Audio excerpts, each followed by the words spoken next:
Here's how you get free from emotional eating. Number one, realize that it's a captivity. It's not a character flaw. It's something that is keeping you stuck. And you can find that thing and you can take it apart. Number two, you need to identify the role of shame. And I see how shame is keeping you out of your inner world. Shame is not just there to make you feel bad about yourself for the things you've done. Yes, that's partly its role, but that's really its social role, is course correction. In our inner world, we have the opposite relationship to it. We want to hide. When you have a lot of shame in your inner world, it's actually keeping you from accessing the inner world where those structures of captivity live and operate and keep you stuck. Number two, you have to identify shame. You have to really be willing to look at it and identify the cycles of shame that are running your life and keeping you in your external world trying to fix internal lacks with getting stuff or, affection or money or whatever it is that you think is going to fill that gap on the inside. Number three, you have to get inside and start to examine the ways in which your motivation and your energy are being stolen and stomped out. Most people go around looking for motivation. A lot of people are on YouTube looking up videos that give them motivation, right?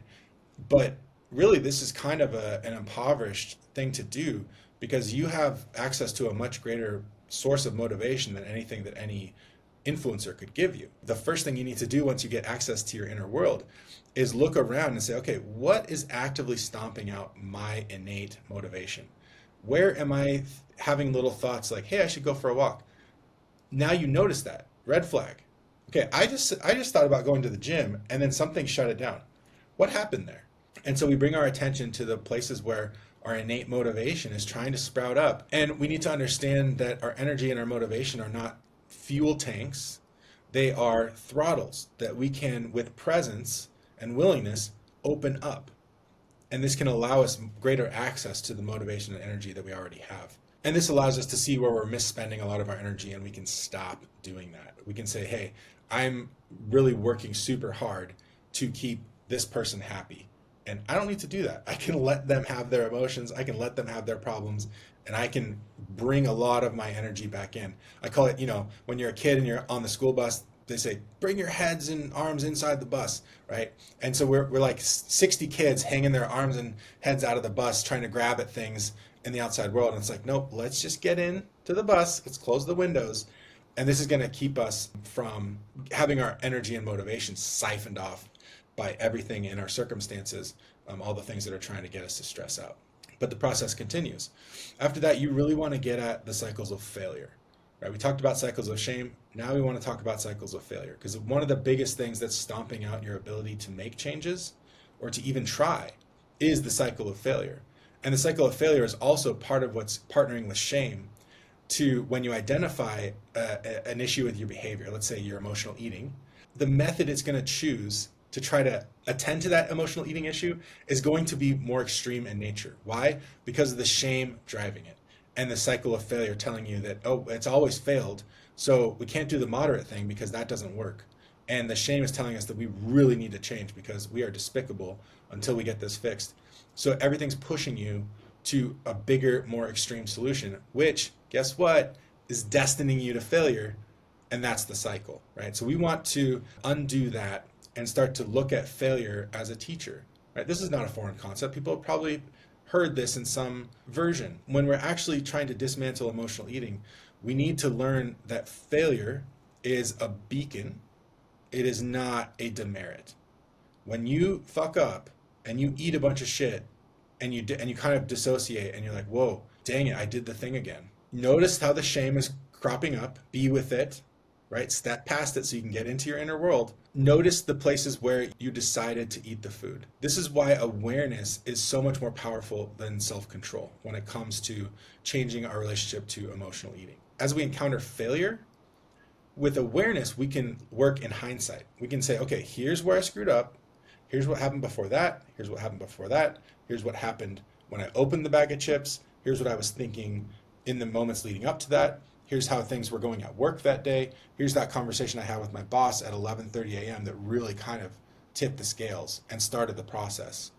And you can slowly, through awareness, work further and further back in the process and start to see it as, oh, the emotional eating doesn't start when I open the bag of chips.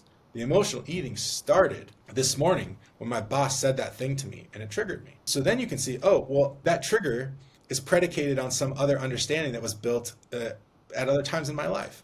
So with awareness, you eventually can work back to the original sin. You can work back to the place where your mind developed a screwed up understanding of what food is and what it can do for you. And also, you have to see in that context probably a child or a younger version of yourself who was not being given the love, the nurturing, the care that they needed. And so they had to resort to creating a symbolic relationship to food, almost a ritualistic relationship. We can see adults go to church and they drink the wine and eat the cracker, and it's real. Like they're really communing with their God. So you better believe that an 8-year-old who still doesn't know that Santa Claus isn't real, spoiler alert, they think of Santa and they're like, yeah, that's a real guy. And he controls some really important things in my life. That's the same mind that is going, cookies are love. We can live in that space as an 8-year-old in ways that we simply couldn't get there in our adult mind. But that's why so much of what's keeping you stuck in emotional eating is a vestige of things that were created by your childhood brain before you were fully developed, before you were really even halfway developed. When you see that, you can see structurally, this is exactly what's keeping me stuck. Here's why. Here's the beliefs that it's operating on. And you stop trying to argue with yourself and you start realizing, oh, I'm almost like reparenting this energy, this system, this rule set. I'm reparenting it and giving it new experiences where it can learn that the rules that it's operating on are false.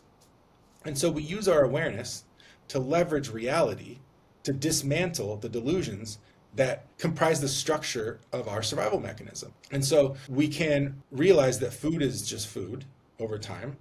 We can notice the part of us that's hurting.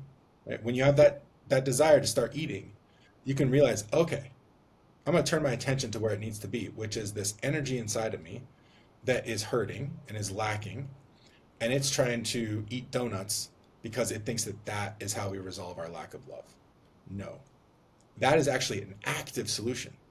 What you realize about emotional eating is that it's a lot of fucking work. It's a lot of work. And if you really tally it up and all the things that cascade off of the emotional eating, how much pressure it puts on you to change and like work out and be different, it's exhausting. And you realize, wow, the solution here is do nothing. Opt out. Notice how much friggin' work it is to be an emotional eater, and notice that little place that's hurting inside of you. And when you feel that hurt, you attend to the hurt. When that thing needs love, you start to learn how to love it. When you identify these places that are keeping you captive and that are keeping you stuck, you've identified an aspect of your psyche that kind of branched off and kind of calcified over time, and it resisted psychological development in later phases because the brain's like, we need this. No, psychological development, that's great. You can develop elsewhere. You're not going to develop this. You're not going to demolish this and replace it with something more developed because we need this to keep ourselves safe. By learning the reality of what's going on inside of you and allowing reality to start to change it, to make anything that's based in lies or delusion kind of take itself apart as you experience the present moment where those things are not true and plainly not true. You'd be astonished at how fast your survival mechanisms can unravel when you're present and you're really looking at them and you're actually being with them in a space of love. People tell us to love ourselves. What the hell does that mean? How do we do that? Well, here's how. Once you find this thing that's driving you to emotionally eat, love that. Love the shit out of it. Love it even if it keeps making you fuck up. Love it if it's sad. Love it if it's angry. Love it if it's super happy and excited and wants to celebrate with cookies. Love it, love it, love it. The answer to your emotional eating is loving yourself more, but it's understanding the passive power in giving yourself the things that childhood energy didn't have. The love, the nurturing, the being seen, being accepted. And what you realize, that all this emotional eating or whatever your bad behavior is or whatever your compulsive behavior is, it's all predicated on a child not being given the care that it needed. So if you turn around and give that hungry energy love, it's going to be less hungry. Because ultimately the kid thinks it needs a cookie because at one point its mom gave it a cookie. And it goes, oh, okay, cookie equals mom's love. Transitive property, bing, bang, boom. Great. And you can undo that. by actually giving the child love and saying, do you really need the cookie? And eventually they go, no. Because every single episode you have with emotional eating, it's not a demon or a monster inside of you trying to kill you. It's a childhood version of yourself with a different conception of what survival looks like. And it is throwing a fucking tantrum until it gets what it wants. Why? It just wants its needs met. That's it. And you do not argue your way out of a tantrum with the child.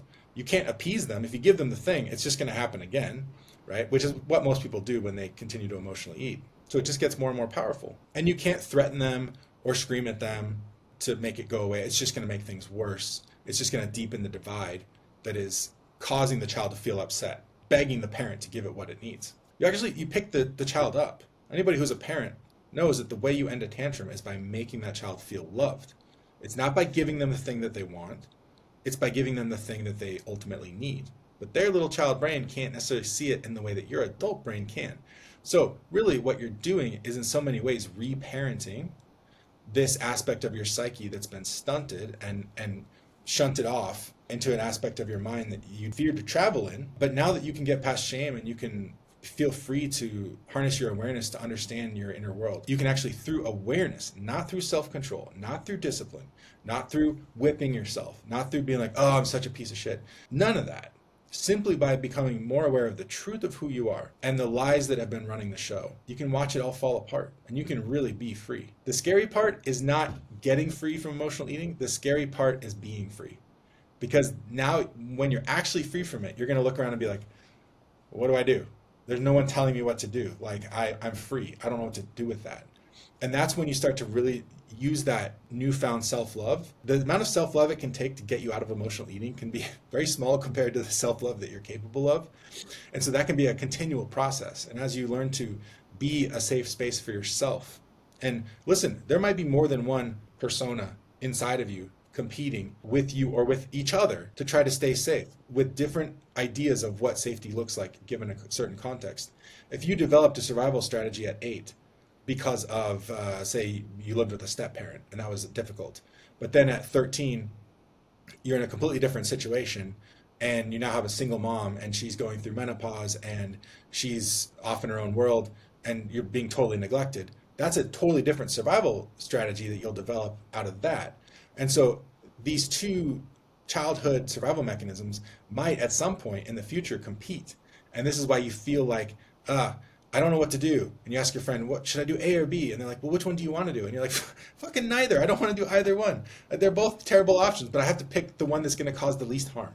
And that's why we keep picking the lesser of two evils in all our decision making. And that's why we keep creating lives that are full of quote unquote evil, quote unquote bad decisions that don't reflect what we really want, because we're really just trying to avoid harm rather than going for the things that we want. And that's how we develop into more trusting, self-guided people, is by getting away from avoidance, trying to avoid harm, and noticing what we really want and allowing ourselves to go straight at it and not letting fear stop us or change our guidance system to where we're just bouncing away from things that we're afraid of. And this is how we become confidently self-led.